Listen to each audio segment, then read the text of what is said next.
frente aos competidores. É mais ou menos nessa linha de incentivos e evitando ainda considerar a manutenção de florestas no mercado de carbono que o governo brasileiro está indo, deputado.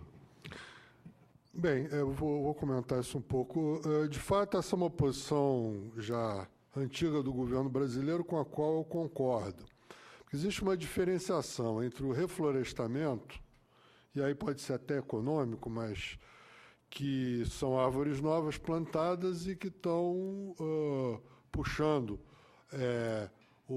sequestrando, como se diz, o carbono da atmosfera. Então, isso é uma coisa. Outra coisa é simplesmente a manutenção da floresta em pé. Essa é uma questão que criou até uma certa divisão entre o Brasil e outros países em desenvolvimento, sobretudo países assim, muito mais pobres do que o Brasil, que viam na ideia da manutenção da floresta em pé uma possibilidade de captar recursos. Então, houve certas tensões, mas a razão pela qual penso que é a correta posição brasileira nesse particular é o seguinte, porque, na verdade, um determinado país está deixando de realizar suas reduções dentro da meta estipulada e compensando isso com uma suposta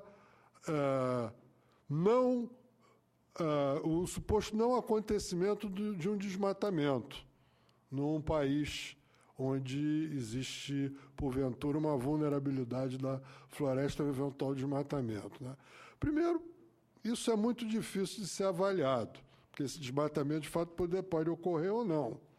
E, em segundo lugar, na verdade, essas florestas, especificamente no caso da Amazônia, elas são ameaçadas por agressões de efeito local, turma da motosserra aí cortando para fazer pastagem, mas também cada vez mais e principalmente pela própria mudança do clima, pelo próprio processo de aquecimento global, que é o maior risco que nesse momento se para sobre a Amazônia. Então é esquisito nós, por nesse momento não desmatarmos, permitirmos que um país que tem lá a sua usina a carvão, ele não cumpre uma determinada meta porque nós estamos deixando de desmatar aqui. É um tipo de raciocínio que, convenhamos, ele é absolutamente troncho.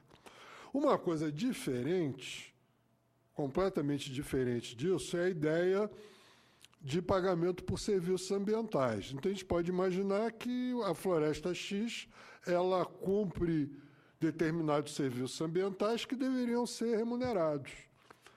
Mas isso não pelo descumprimento de uma meta de redução por uma terceira parte. Então, tudo bem, se existe um país, sei lá, Guiné Equatorial, que está ansiosa, não tem outra fonte de renda e pode receber um recurso. Então, que esse recurso venha de uma outra fonte, que não há não redução de emissões, para pagamento dos serviços ambientais que são prestados para aquela floresta. Aí, de fato, a coisa passa a ter um certo grau de coerência. Mas isso que é defendido por, inclusive, algumas ONGs respeitáveis e tal, de que pode-se usar créditos de carbono para pagar a manutenção de florestas em pé, me parece algo que seria muito perigoso, porque entraria digamos, na lista dos engodos que envolvem o mecanismo de desenvolvimento limpo e outros mercados de carbono. Eu não sou contra, sei que dentro da nossa fauna tem muita gente que é totalmente contra créditos de carbono nesse meio. Eu não sou contra esses mecanismos, mas eu vejo que eles têm um limite que passou a ser muito claro a partir do fracasso da Conferência de Copenhague de estabelecer metas obrigatórias. Isso provocou uma queda enorme do preço do carbono no mercado europeu e, hoje em dia, é um mecanismo de pouca eficácia, em relação, pelo menos, às expectativas que havia. Por isso, eu estou trabalhando em cima, ainda de forma incipiente, num outro mecanismo, que seria o mecanismo de ação antecipada ou adicional, onde países que antecipassem o cumprimento de suas metas ou excedessem o cumprimento de suas metas seriam remuneradas numa espécie de moeda do clima que serve para adquirir produtos, serviços e tecnologia que conduza a uma redução subsequente, assim criando um ciclo virtuoso. Mas, enfim, isso será tema de uma outra audiência pública. Eu gostaria de perguntar ao Ministério da Fazenda e à SAI se, para além desses estudos que foram feitos, que são uma primeira aproximação em relação à temática, se o Ministério da Fazenda, concretamente, a SAI já tem impressão que não, mas se o Ministério da Fazenda já está trabalhando em torno de alguma proposta concreta em relação tanto à questão da taxação da intensidade do carbono, quanto à questão de eliminação de subsídios a, pelo menos, certos tipos de combustíveis fósseis. Obrigada pela pergunta, deputado. Bom, a resposta, infelizmente, acho que ainda não há uma proposta concreta. O que o Ministério tem feito, de fato, são análises no sentido de decidir por um melhor instrumento. Esse assunto é um assunto novo, né? Assim, pelo menos dentro do Ministério da Fazenda. Hoje a nossa coordenação tem 4 ou 5 anos, no máximo, a Coordenação Geral de Mudanças Climáticas. E desde então, assim, a coordenação tem trabalhado em fazer análises mesmos, no sentido de analisar qual é o melhor instrumento para reduzir emissões e manter o crescimento do PIB. Então, hoje a gente ainda não tem uma definição, uma proposta para ser apresentada, mas eu vejo com bons olhos assim o esforço do Ministério de estar estudando as possibilidades, pelo menos. Bem, me parece que seria uma tarefa para esta comissão instar o Ministério da Fazenda, que é quem de direito, em coordenação naturalmente com a Receita Federal, que elaborasse uma proposta. Acho que alguns critérios, esse estudo que o Ministério da Fazenda fez, já atingiu, quer dizer, são critérios até bastante óbvios. Um é a famosa neutralidade fiscal. Então, teríamos que ver exatamente o que taxar, porque nem todos os combustíveis fósseis são iguais, né? Parece que cada um tem a sua característica. O carvão é o mais, né? é o mais carbono intensivo. A gasolina, ela é carbono intensiva da mesma forma que o óleo diesel, mas as implicações sociais incidem sobre uma camada da população média ou alta. O óleo diesel tem que se tomar uma série de precauções em relação a efeitos inflacionários sobre alimentos e outros itens de consumo das famílias, como foi aqui muito bem lembrado. Então, a primeira tarefa é definir exatamente onde se mira. A segunda tarefa é ver exatamente quais são os tributos, aí é uma questão complexa, quais os tributos que seriam desonerados para podermos ficar na famosa neutralidade fiscal. Nós temos muitos tributos no Brasil, né? E além de taxas e contribuições, etc., a gente teria que ver onde que isso surtiria efeito. E a última questão, senador Inácio Arruda, seria a gente ver exatamente quais seriam as medidas compensatórias e que permitiriam tornar essa tributação da intensidade do carbono e eventuais supressões de subsídios sobre combustíveis fósseis políticas e socialmente palatáveis. Porque no mundo todo já houve muitas grandes revoltas provocadas justamente pela remoção de subsídios a combustíveis. O Caracaço, na Venezuela, aconteceu por causa disso. Essa é uma questão candente em vários países e isso precisa ser muito bem pensado. Você tem, inclusive, vários tipos de mecanismos possíveis, mecanismos até de transformar esse subsídio num pagamento direto aos beneficiários. O preço da gasolina vai subir, mas, em compensação, as famílias vão receber diretamente X, ou vai descontar da contribuição previdenciária, ou vai descontar de algum outro tributo, mas isso, evidentemente, precisa ser estudado com muita precisão e analisado não só à luz da sua eficácia macroeconômica, como também à luz dos chamados efeitos psicossociais, como é que isso repercutiria política e socialmente.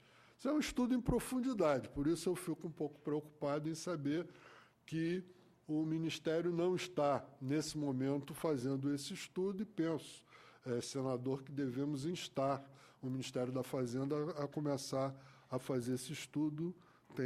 A gente não vai fazer esse estudo, mas... Secretaria de Assuntos Estratégicos pode também participar dessa pressão.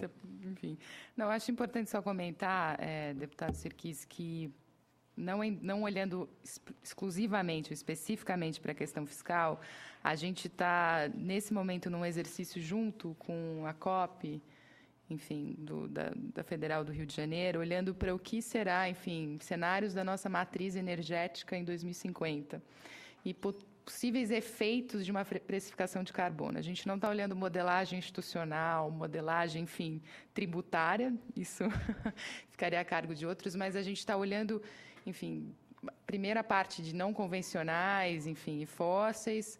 Depois a gente vai olhar renováveis e algumas medidas como Carbon Capture and Storage, para, ao final, por volta de agosto, setembro, ter um relatório mais compreensível de medidas aí, sensibilidade e tudo mais. Já fica aqui público e, enfim, fica também o compromisso da gente dividir isso com vocês tão logo esteja pronto. Senador Inácio Arruda. Bom, deputado Sirkis, presidente da nossa comissão, convidados, digamos que aqui é o chamado nó da questão.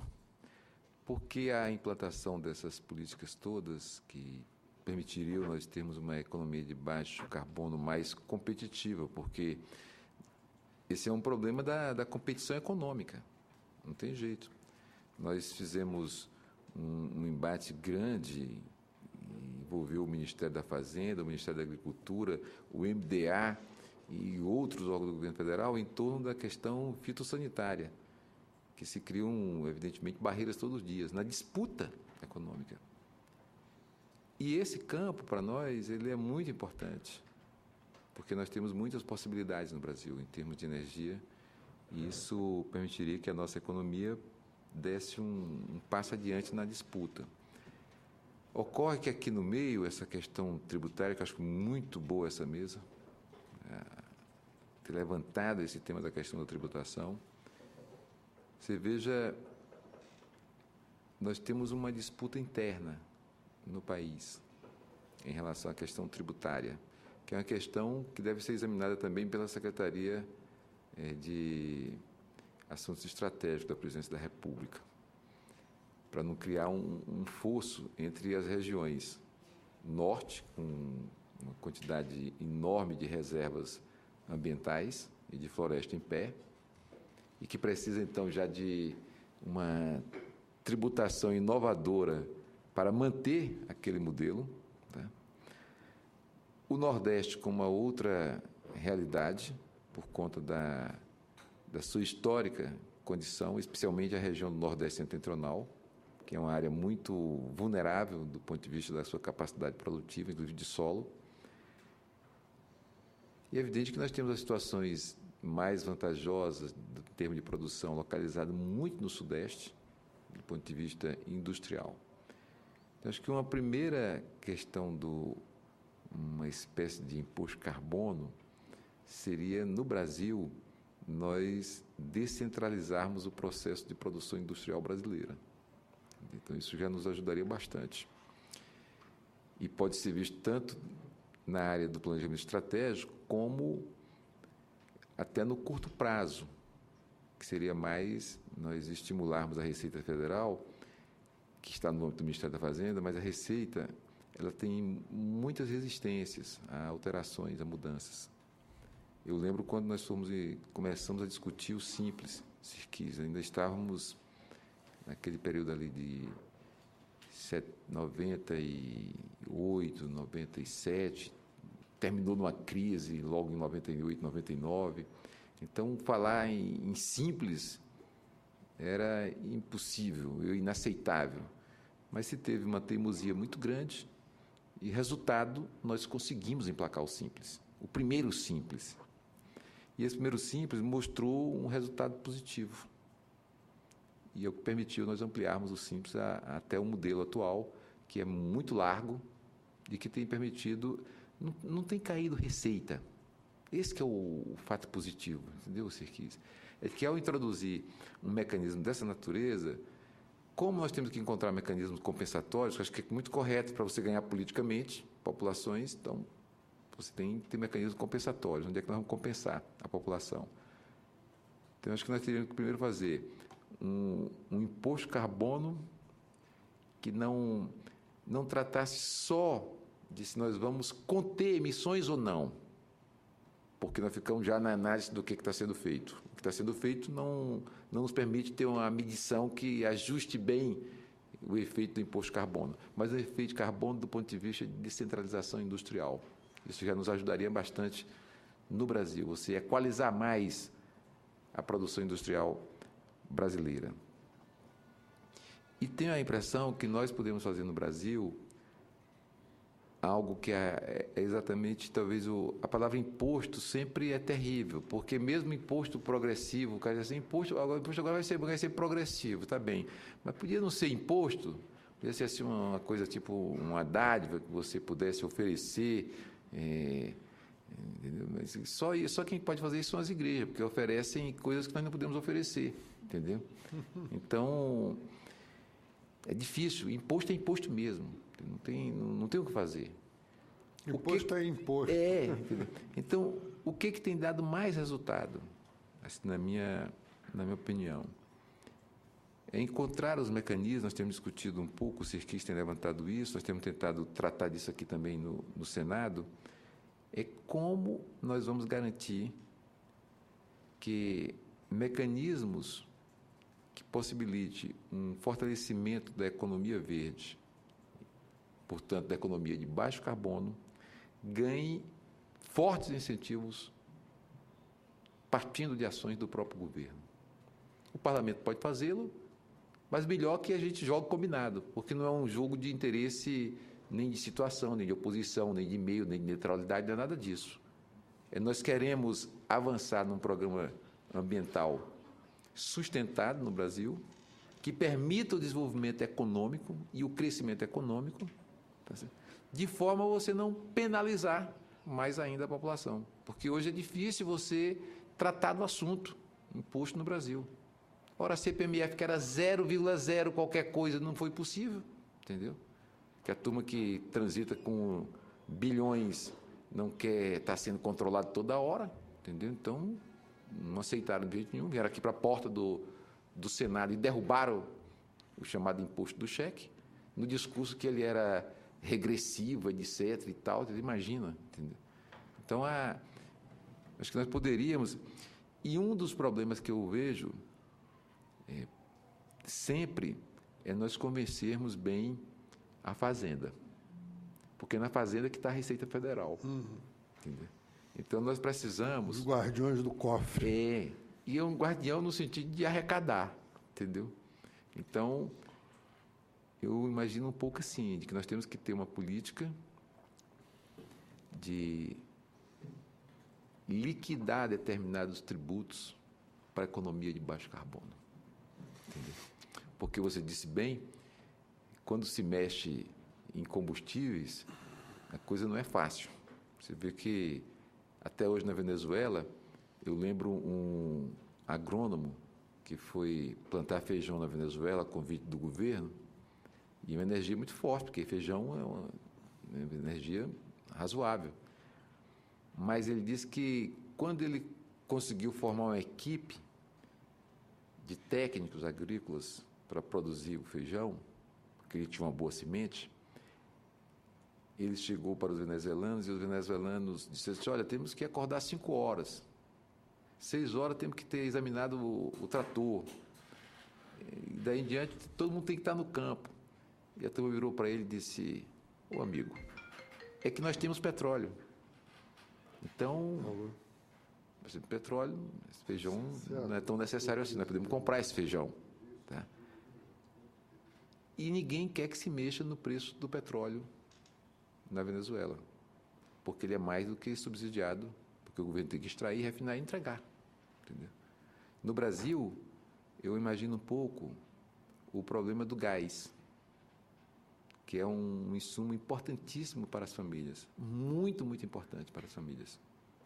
Então, é uma situação que a gente tem que sempre estar ponderando, embora seja onde a gente pode mexer, exatamente no combustível fóssil. Mas eu acho que talvez a gente tivesse que trabalhar mais a ideia que o próprio Serquis tem discutido ali com a turma, de ver como é que a gente vai retirar determinados tributos que interferem no potencial que o país tem de ter uma economia de baixo carbono competitiva. Acho que aqui talvez seja o nosso leito mais assertivo, por onde a gente mais tem que caminhar, e nós temos que ter uma colaboração forte da Fazenda nisso. Entendeu? Quer dizer, é o estudo estratégico, é o planejamento estratégico,